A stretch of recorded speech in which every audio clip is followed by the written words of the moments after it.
amis, bienvenue sur ma chaîne où je raconte des histoires de meurtres et mystères.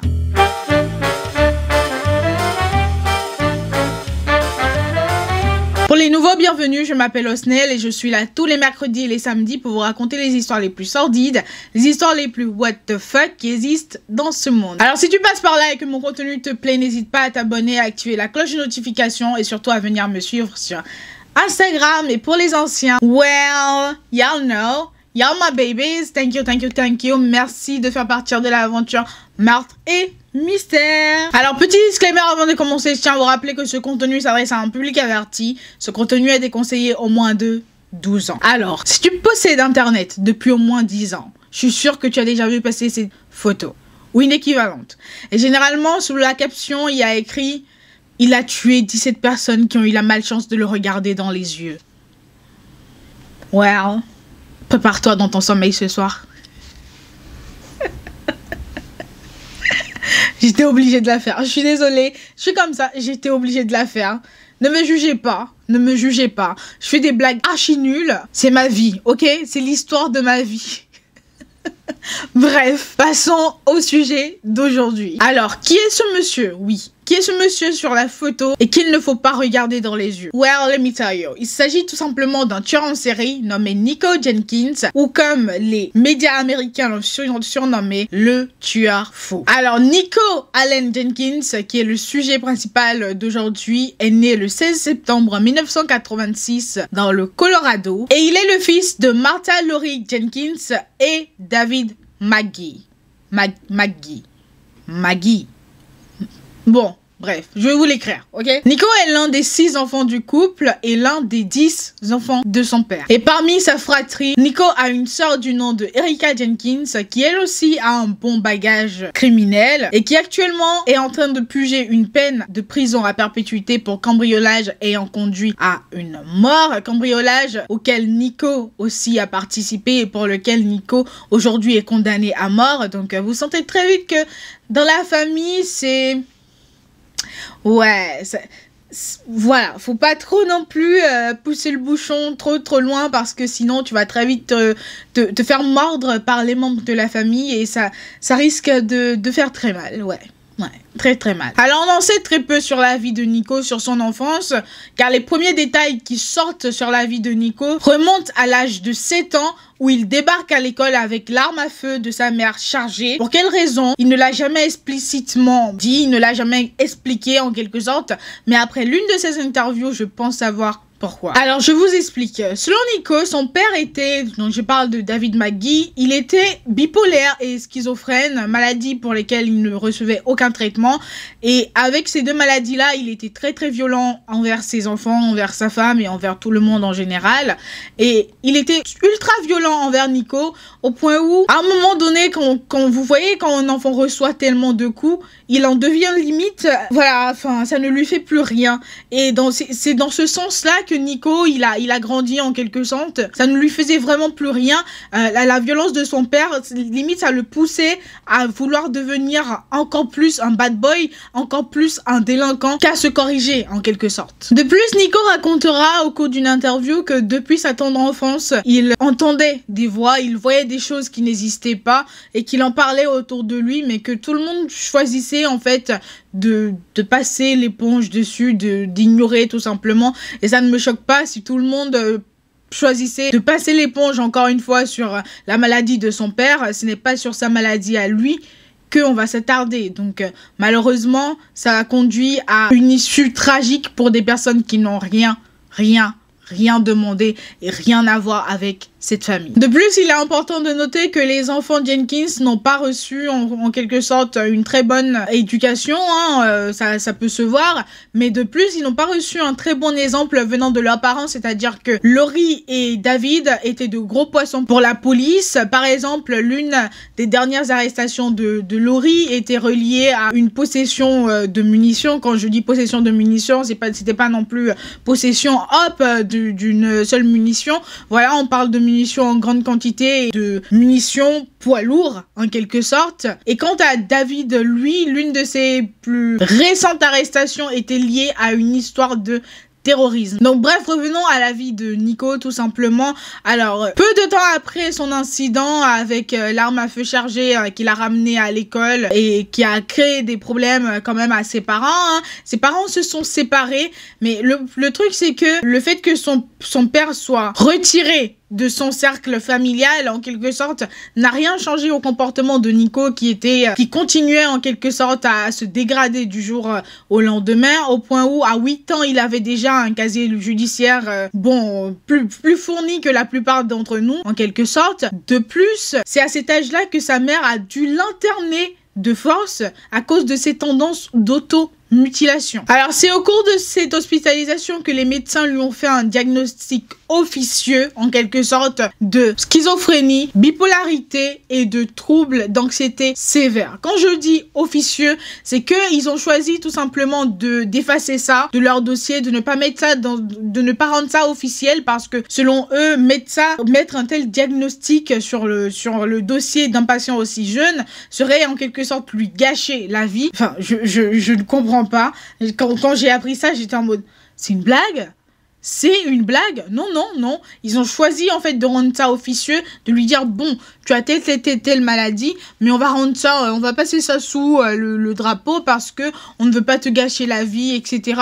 Mais en fait, vous voulez risquer le fait qu'il débarque et qu'il tue quelqu'un du jour au lendemain parce qu'il a cru voir un monstre. Donc après ça, Nico, il est retourné à l'école et qu'est-ce qui s'est passé? Sa violence a continué parce que, on sait qu'il est malade, mais on choisit en fait de ne pas rendre ça officiel parce qu'on pense lui rendre service et on choisit de ne pas l'aider en quelque sorte parce qu'on pense lui rendre service. Donc qu'est-ce qui se passe? Il continue d'être violent, il continue de faire des trucs pas nets et puis c'est une boucle en fait, c'est une boucle tout simplement au point où Nico, dès l'adolescence, il va se faire virer de l'école pour des faits liés à des gangs. Et après ça, avec toute cette violence qui implose et qui explose, voilà, en quelque sorte, dès l'âge de 15 ans, Nico a été condamné à 10 années de prison pour vol de voiture avec violence. Et donc, si vous regardez sur Internet, vous verrez que pour ces 10 ans-là, au lieu d'avoir des remises de peine, Nico, lui, il a passé beaucoup plus de temps en prison que prévu, en quelque sorte. Pourquoi? Parce que il recevait de nouvelles condamnations à gauche, à droite, pour bagarre, pour ci, pour ça. Donc, au final, il aura passé environ 13 années en prison au lieu de 10 et voire moins avec des remises de peine. De plus, notez que sur toutes ces années passées en prison, Nico a passé plus de la moitié en isolement. C'est une dinguerie. Plus de la moitié en isolement. On parle de plus de 6 ans et demi en isolement. Alors, pendant ces années de prison, Nico, il passait la plupart de son temps à se scarifier, c'est-à-dire qu'il est allé jusqu'à se marquer le chiffre 666 sur le visage et à se lacérer le pénis, tout simplement pour que les gens autour de lui reconnaissent qu'il y a quelque chose qui ne tourne pas rond chez lui, hein, pour qu'on puisse l'aider, tout simplement. Son but, c'était qu'on puisse l'aider. Il savait qu'il y a quelque chose qui n'allait pas chez lui, parce que les voix dans sa tête devenaient de plus en plus claires, et il prétendait entendre Apophis, un ancien dieu égyptien, lui parler très clairement dans sa tête. Alors, les gens ayant continué à ignorer tous les signaux, en quelque sorte, que Nico leur donnait, il a été libéré de prison le 30 juillet 2013. Et, étant donné ce que je vous ai décrit, schizophrène, anxiété sévère, bipolaire, il était clair et net que ce type, c'était une bombe à retardement. C'était à 1000% sûr que c'était une bombe à retardement. Et donc, une fois sorti de prison, il est reparti sur ses anciens démons, l'alcool, la drogue, la délinquance, et la vie est repartie. Et donc, ce qui devait arriver arriva. On atterrit donc le 11 août 2013 aux alentours de 5 h du matin lorsqu'un officier de police fait la découverte de 2 cadavres près de la piscine municipale du Nebraska. Alors, les 2 cadavres étaient dans un pick-up de marque Ford et de couleur blanche, et il s'agissait tout simplement de 2 hommes qui ont été identifiés comme étant Juan Pena et Jorge. Je sais pas comment le dire. Je voulais l'écrire parce que j'ai du mal avec l'espagnol, franchement. Je le dis à ma manière et je vous l'écris Jorge Ruiz. Donc, j'ai dit Juan Pena et Jorge Ruiz. J'espère que je n'ai écorché le nom et le prénom de personne. Je suis vraiment désolée. L'espagnol et moi, on n'est pas super potes. Alors précisément, les deux hommes ont été abattus d'une balle dans la tête et ils avaient les poches du pantalon retournées, c'est-à-dire retournées comme ça quand elles étaient sorties, comme si on les avait vidées en quelque sorte. Donc si vous êtes curieux et que vous vous demandez ce qui s'est passé, tout ce qui s'est passé, c'est que ces deux hommes avaient été appâtés là, on leur avait tout simplement promis qu'ils allaient rencontrer deux jeunes femmes avec qui ils allaient avoir des relations sexuelles, mais au lieu que ce soit des jeunes femmes bien sexy qui les accueillent, c'est Nico, sa sœur Erika et leur cousine Christine qui ont débarqué et qui les ont volés avant que Nico ne les abatte de balles dans la tête. Après ça, on atterrit le 19 août où le corps de Curtis Bradford sera retrouvé devant un garage. Curtis avait reçu 2 balles dans le dos. Notez que Curtis était la seule victime de Nico que Nico connaissait parce que Curtis était son ancien co-détenu et Curtis considérait Nico vraiment comme son frère et la preuve, la veille, il avait publié sur son compte Facebook une photo de deux ensemble qu'ils avaient pris en fait du coup la veille et ils avaient l'air en fait, c'était impossible, c'était inimaginable ce qui allait se passer quelques heures plus tard, c'est-à-dire Nico qui tirait 2 balles dans le dos de Curtis. Inimaginable. Alors après ça, on atterrit au 21 août 2013 où le corps de Andrea Kruger sera retrouvé près d'une route aux alentours de 2h15 du matin et l'enquête préliminaire à l'aide des caméras de vidéosurveillance vont déterminer qu'elle était partie de son lieu de travail en quelque sorte aux alentours de 1h47 avec son véhicule.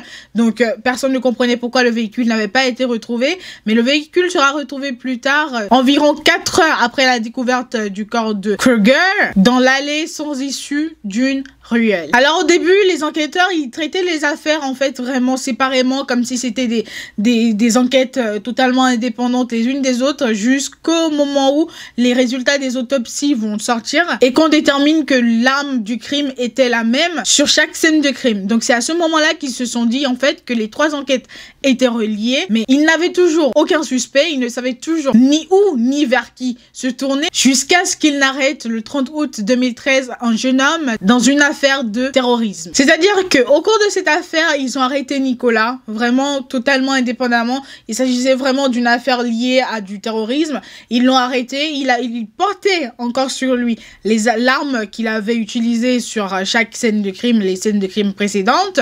Donc on l'arrête, on lui prend son arme. Donc il y a des identifications qui sont faites et là on se dit ah, cette arme ressemble en fait à l'arme qui a été impliquée sur telle scène de crime. Ah mais en même temps il y a telle et autre telle scène de crime et c'est là que ils ont commencé à faire des analyses balistiques. Et au bout de 8 heures d'interrogatoire, Nico va enfin avouer les 4 homicides. Alors il racontera que la raison qui l'a poussé à commettre ces crimes était tout simplement que il offrait ses victimes en sacrifice à l'ancien dieu égyptien dont j'ai parlé tout à l'heure, Apophis, qu'il entendait dans sa tête.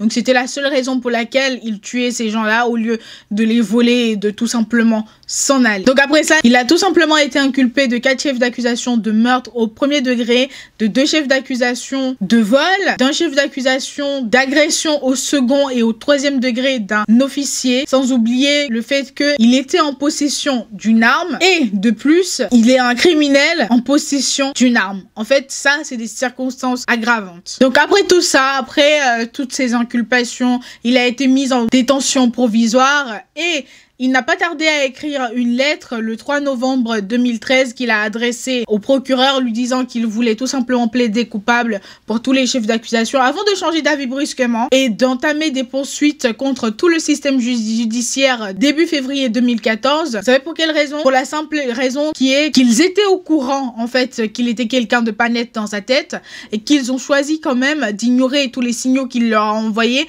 et qu'ils l'ont mis en liberté. Je sais pas si je dois saluer le génie ou si, mais c'est vrai en fait, mais je sais pas. Franchement, c'est la première fois où je sais vraiment pas quoi dire. D'une part, en fait, il a envoyé de nombreux signaux que beaucoup de gens ont ignorés ou que des gens ont choisi tout simplement de, voilà, swipe, tout simplement. Et ouais, mais est-ce que pour autant, le fait que tu commettes des crimes, c'est de la faute des autres? en fait. Pour une fois, je sais pas quoi dire. Vraiment. Je sais que ce n'est pas de la faute des autres s'il a commis des crimes. Mais faut le dire très clairement, le système a failli. Le système a vraiment failli à tous les niveaux. Entre les psychologues, les psychiatres qui ont décidé de lui rendre service, les gens ont failli à tous les niveaux. Donc je sais pas. Je sais vraiment pas quoi dire. Donc on va passer à la suite de l'histoire tout simplement et vous me direz ce que vous en pensez en commentaire. Donc suite à ça, suite aux poursuites qu'il a entamées contre le système judiciaire, le juge va décider en fait de l'envoyer vers une équipe de psychologues, de psychiatres pour vérifier que voilà, examinez-le et dites-nous s'il se porte bien. Bah les psychiatres vont déterminer qu'il se portait bien. Et moi, pour une fois, je suis pas psychiatre ni psychologue. Je suis assise là et je me dis qu'il se trompe en fait. Ce monsieur ne se porte pas bien du tout. Mais du tout. Mais vraiment du tout pas. Donc ils ont déterminé qu'il se portait bien et qu'il jouait tout simplement le rôle. Il jouait des personnages ayant des troubles psychiatriques. Enfin, au point de se lacérer le pénis. Je sais pas. Je suis pas sûre. Enfin, après ouais, faut être motivé à fond pour faire ça quand même. Vraiment motivé à fond. Donc suite à ça, son procès a bien eu lieu. Il a duré de mars à avril 2014 et le verdict qui a été prononcé le 16 avril 2014 l'a tout simplement déclaré coupable de tous les chefs d'accusation. Donc après ça, Nico, il a été condamné à la peine de mort tout simplement et il a reçu 450 années de prison en plus, mais bon ça, on se demande à quoi ça va servir. Il a été condamné précisément en mai 2017. Donc pour l'instant, il est en attente de son exécution, mais j'ai lu quelques articles disant que ils vont repousser son exécution au max parce que ils vont vraiment entamer en quelque sorte des études psychologiques, psychiatriques sur sa personne pour vraiment vérifier que le système n'a pas failli à tous les niveaux en fait et surtout n'a pas tout simplement failli à le protéger et surtout à l'aider au moment où il en avait besoin et ça en fait ça va être des circonstances atténuantes et peut-être que il ne sera tout simplement pas exécuté donc on attend, on verra bien et puis voilà. Mais en tout cas pour l'instant il est à peu près je dirais dans le couloir de la mort. Il est dans le couloir de la mort sans vraiment être dans le couloir de la mort. Donc cette fameuse phrase il a tué 17 personnes qui l'ont regardé dans les yeux, oh my god, c'est complètement faux. Ouais, j'ai détruit le mythe aujourd'hui, je suis désolée. Je suis comme ça, j'aime bien casser les choses, je suis comme ça, c'est l'histoire de ma vie, je casse les délires des gens, j'adore faire ça, je suis vraiment désolée. Donc voilà les amis, l'histoire d'aujourd'hui, j'espère qu'elle vous aura plu, on se retrouve une prochaine fois pour une nouvelle histoire. En attendant, je vous souhaite une bonne journée, une bonne soirée, tout ce que vous voulez, portez-vous bien et faites de bons choix, bye guys.